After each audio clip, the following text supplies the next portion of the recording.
इथं सुभाष टोके बसलेत, दत्ता शिंगोटे आहेत का? दत्ता शेठ शिंगोटे, अहो माझ्या शेतकऱ्यांचे पैसे आणला कोणी, कोणाचे? दत्ता शिंगोटे, त्यांना विचारा तुम्ही, मी बोलत नाही. दत्ता शिंगोटे यांनी शेतकऱ्यांचे पैसे 5-7 वर्षापूर्वी थकवले होते, तेव्हा ते सभापती होते 1.5 वर्ष. त्या दत्ता शिंगोटे यांनी सगळे पैसे जमा केले, संचालकांना कोणाला न घेता. कोणाचे 2 लाख असतील त्याला 1 लाख दिले, त्याच्यावर सही घेतली 2 लाखाची. आणि तिथं मला वाटतं त्यांचं तुम्हीच घ्या, मी नाही विचारत, सुभाष डोके आहे ठीक आहे, हे म्हणून नाही, त्यांचं विचारा.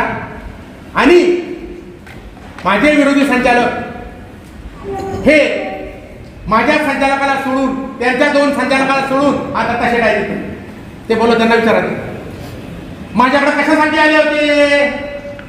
नांदगावच्या फ्लॅटवर 3 जण, चला घ्या तेवढंच म्हणावं शपथ, देवावर हात ठेवा, मी ठेवतो, वाटलं मला राख होईल सगळे म्हणाव, पार मी घेतो, फार राख होईल मी घेतो, जाहीर घेतो, माझ्या मुलाची घेतो, तुम्ही घ्या. आज सोमवार आहे, तुम्ही 3 कशासाठी आलते?